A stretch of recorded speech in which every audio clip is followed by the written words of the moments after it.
Unforgettable stories out of Western Jamaica from the scrapbooks of Adrian Freighter. If any one individual could be referred to as a landmark, the late Anthony Tony Dillon Lewin would easily fit that designation because of the significant impact he has had on Montego Bay, where he evolved from humble beginnings to become one of the city's most influential property owner businessmen.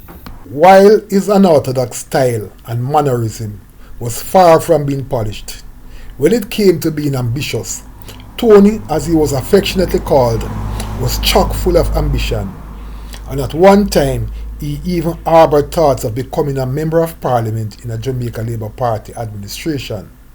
He first contested the West Central St. James seat in 1993, where he lost to well-known engineer, PNP's candidate, Arthur Nelson.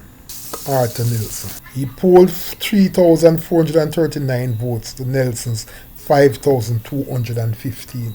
Tony again challenged Arthur Nelson in 1997, and this time he came a little closer as he polled 5,248 votes to Nelson's 5,873.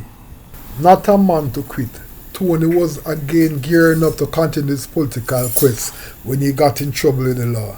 It all came crashing down in 1997 when he was arrested after he was allegedly found with items that were stolen from a trailer in a multi-million-dollar robbery.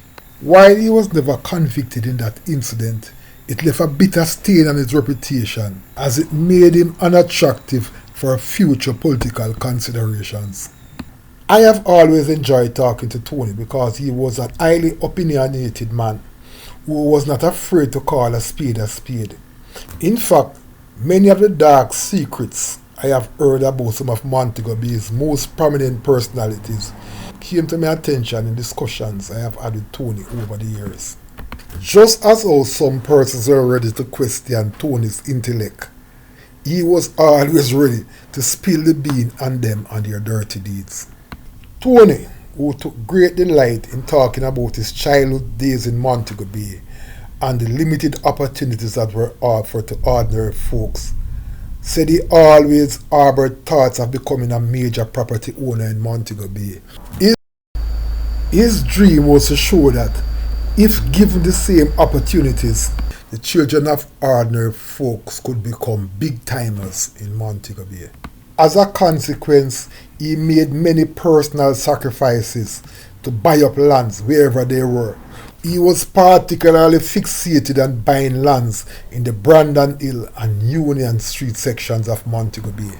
At the peak of his powers, many persons, including influential politicians and businessmen, would regularly visit Tony seeking favors to include campaign donations. Maybe it was out of the acquaintances that he made during that time why he decided to venture into representational politics.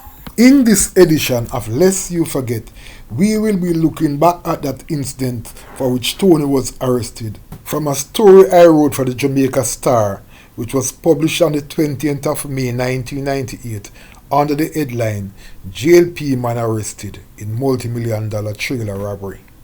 The story read as follows. Following intensive investigations into the alleged stealing and burning of a 40-foot trailer with electrical appliances valued at over $17 million Jamaican, a prominent businessman politician has been arrested by the Montego Bay police.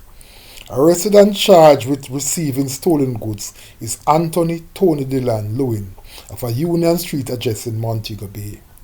Lewin, who operates several business establishments in the Western City, was a candidate in the last general election for the Jamaica Labour Party.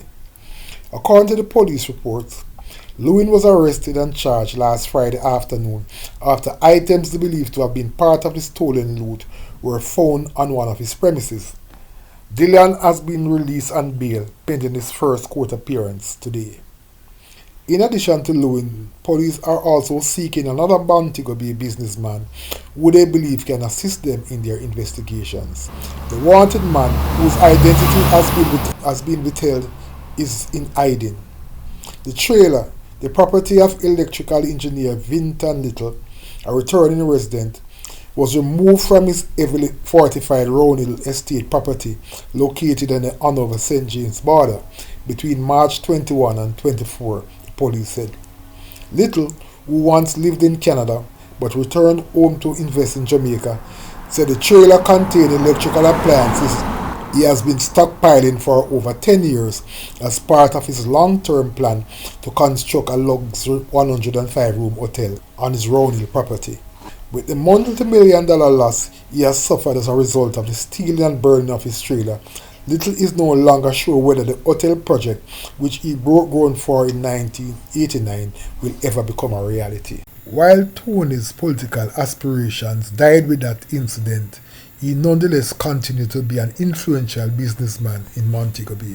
At the time of his death, General Secretary of the Jamaica Labour Party, Dr. Horace Chang, described him as follows.